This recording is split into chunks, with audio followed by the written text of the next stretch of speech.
Okay, so I'm going to let this first part play here only because I want you to get an idea, for those of you who don't know what Antifa is, I want you to get an idea of who I'm talking about and what we're dealing with here. So let's play for a second and then I'll hop back in. Presence, and they routinely try to stamp out speech using vigilante violence, which they perversely justify as a form of self-defense. Mike Isaacson is a professor at John Jay College of Criminal Justice. He founded the Antifa group Smash. And here's something new we're trying. Take a look at the bottom left corner of the screen. That's an eye direction tool for telling which direction the eyes are moving, so you can kind of chart for yourself whether you think somebody's being deceitful, honest, where they're getting their information from, kind of where their head's at. So there you go. Racism DC, and he joins us tonight. Professor, thanks for coming on. Hi, how you doing? Thank you for having me. Okay, so look at this goofball here. This is nothing but narcissism at its finest. He's part of the representing the Antifa crowd.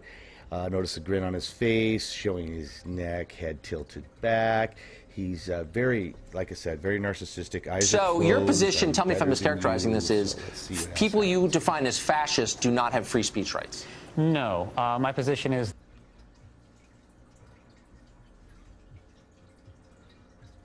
Okay, notice that the fake smile's not connected to, it's incongruent. It doesn't, it's not with the eyes, it doesn't tie in with the head. When we smile, all kinds of things start to happen. And then he pulls his lip in like he's trying to hide something or hold something back. Also, if you notice that the arrow pointing up towards his head's tilted a little bit. Eyes are closed a lot like he's hiding something, so just an observation. Looking up.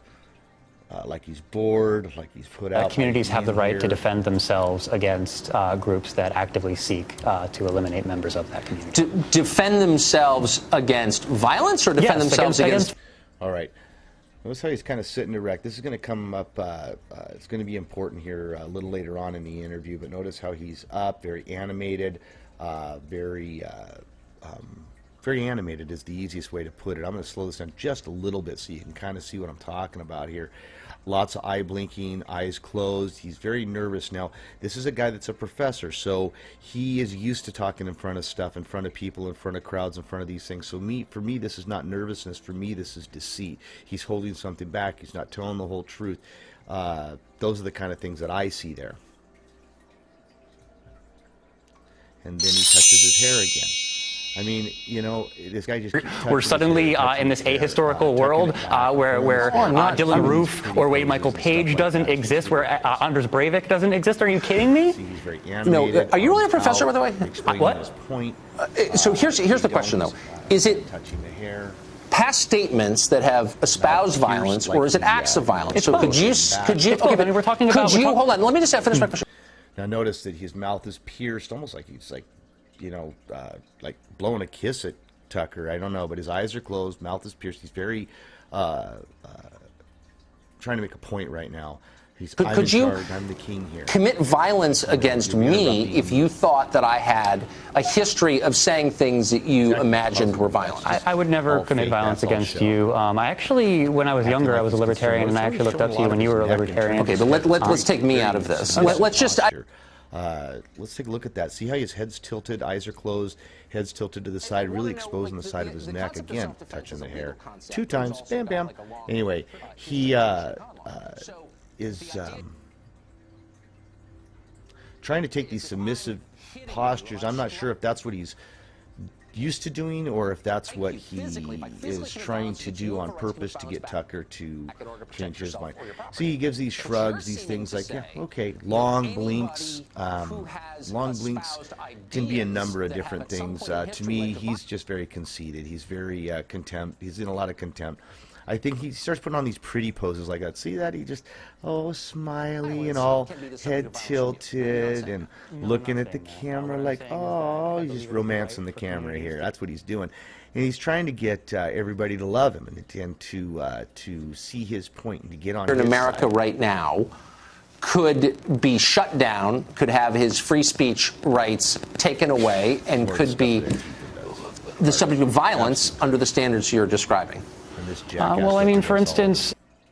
Look at this. He's looking down. He just saw that video now. He should be looking up, being like, yeah, that's what we did. But he's looking down. He's looking down a lot, which to me says that there's a lot of shame in there. Like, I don't want to look up because I don't want anybody to know that I agree that's not a good thing and we shouldn't have done that. I think that the framework here of fingers pinched together, he's trying to make a point here.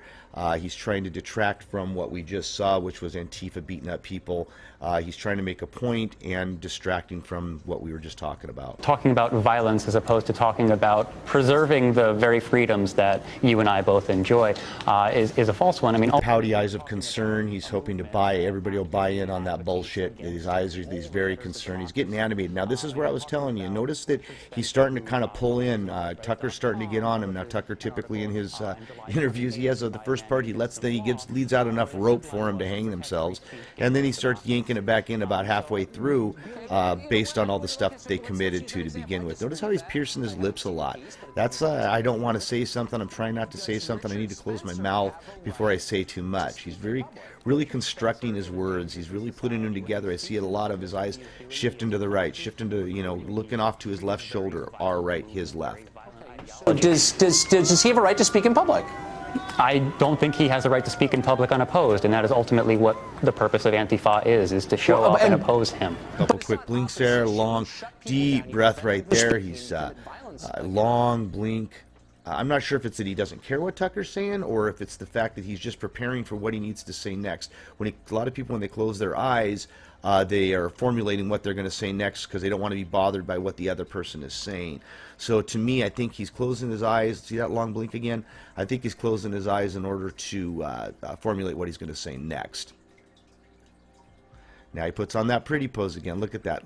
Dry mouth, licking the lips, tilting the head. He's making exclamation points with his head there. Bam, bam. He's trying to make his point. His head's all over the place.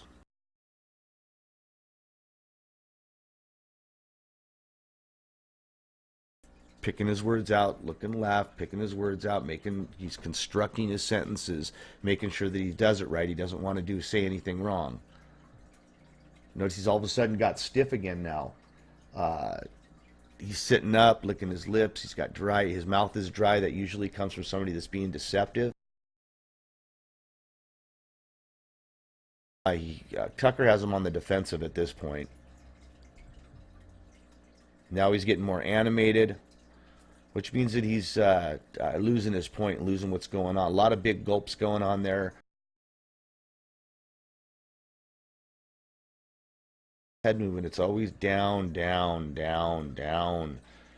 Looking down, finishing off his sentences, looking down.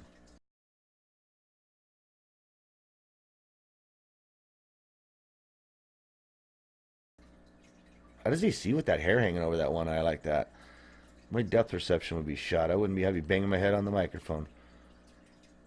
See, he does a lot of pretty pose there. Tilt the head to the side, little smile. Hi. He's trying to be submissive to get Tucker to put his guard down, but Tucker ain't biting.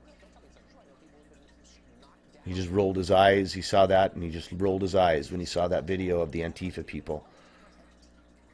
Again, do you see that little chuckle? It's like, yeah, I know. Ideas they don't like. No, they have a right to commit violence. People who have explicitly said that they... Again, making his point by being animated. His point's weak, and that's why he's being animated, is to make it more of a point. You notice Tucker, when he's trying to make his point, he doesn't have to do that. Strike you. You have no right to strike me. But in order to raise your hand to strike me, you have to think that you're going to strike me. And when you are going out in public as a protester... I'm sorry, I'm even more confused than Tucker looks. What the hell did he just say? Listen to this jackass for a minute. Okay, but you absolutely have a right to say it's piercing the lips, holding back something, doesn't want to say something, doesn't want to say too much. To commit violence against me. Time for a hair shift again, I think, isn't it? Don't you work at a criminal? Yes, I'm in a college department, yes. It's hilarious. Again, licking the lips, dry mouth, piercing the lips, biting on his lips like, oh, I don't want to say too much. Now he gives that condescending look. See how he kind of looks down his nose and builds his head down like he's treating Tucker like he's a child. And don't think Tucker doesn't pick up on this stuff. But he is. He's trying to talk to Tucker like he's a child to make his point. And he's just going through his talking points. He hasn't really, given anything of substance yet. I mean, we're 10 minutes into his interview. A lot of no shaking. Those concerned looks and the furrowed brow and all that other stuff, that's all an act. They're not connected to anything else. They're all just what they are. There's no other parts, the head, the skull, the ears, the mouth, nothing else is connected when he does these things, these smiles or these things with his eyebrows.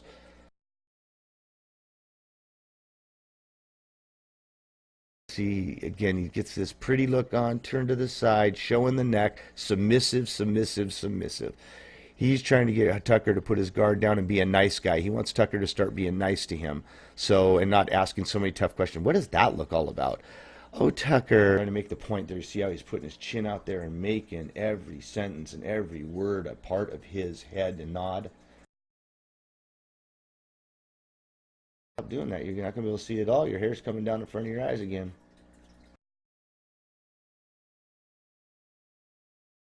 This guy's going to know how to talk in front of people and do all the right things, but he, being a professor and all that, but he's not doing anything. He's scrambling. Tucker's got him on the ropes. And 2 police cars outside.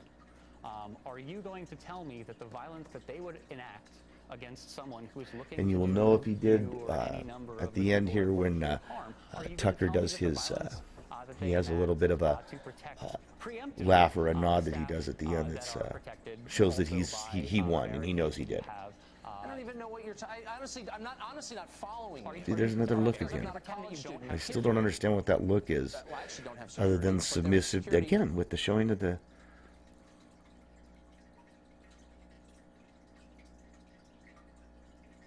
showing of the head. I just don't understand that. What he's trying to get at there, other than maybe talking down to Tucker like he's a child again.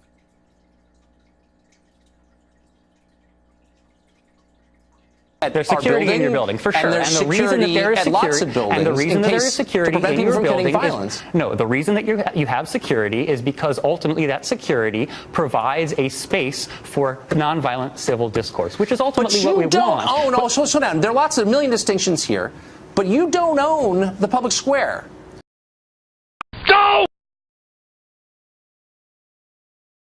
You don't own the street. But I believe the public owns the public square, and at the end of the day, you're not in charge of the public, and you're not in charge of deciding. The public isn't even in charge of public. Okay, we are talking about a system that has been gerrymandering people out of public representation. Okay, if we're relying on the cops, ultimately those cops are working for the very people that you work for, and not in the interest of the vast majority of society. We don't have representation. We don't have representation by the state. We don't. Okay, last question. Do you teach students? I do. Huh. And do you teach them that the First Amendment does not apply to people they disagree with? I teach them to think critically, and that's why I'm very open about my anti-fascism and my anarchism. Okay, I don't know if y'all caught that. Did you hear Tucker's response to his own question? He asked the question, and the curly hair guy there, moppy top on the right side there, answered the question. Tucker's response was, huh. Do you teach as a professor? Yes. Huh.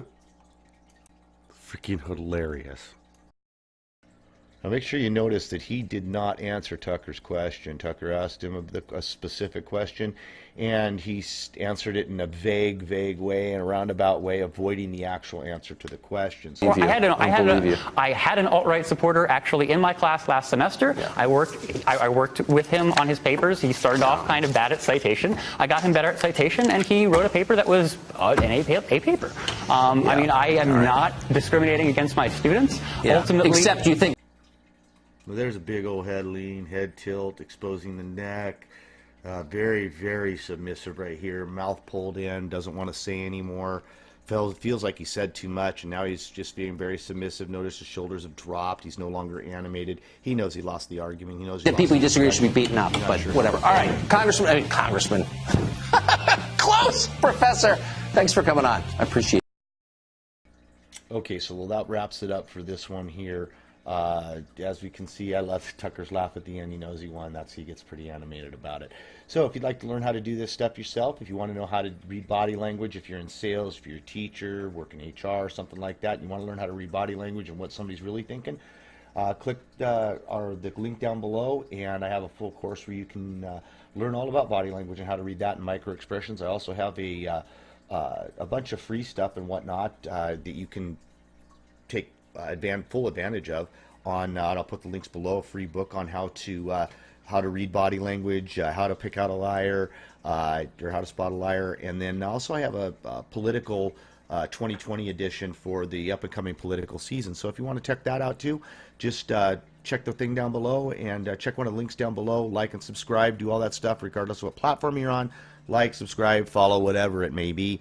And go ahead and check out the links below. There's also a link down below for you to download a PDF if you want to analyze people in videos on your own, if you want to learn how to do that. Also, if you want to know how good you are at telling micro expressions or body language, if you're in sales or something like that, I do have a free test that you can take also. I'll put a link for that down in the description. Also, it'll let you kind of know where you stand and how well you know body language and how well you're reading it, because that could, if you're in sales, that could mean a lot to you. So anyway, remember, have a great day and be brave, be courageous, and be a warrior.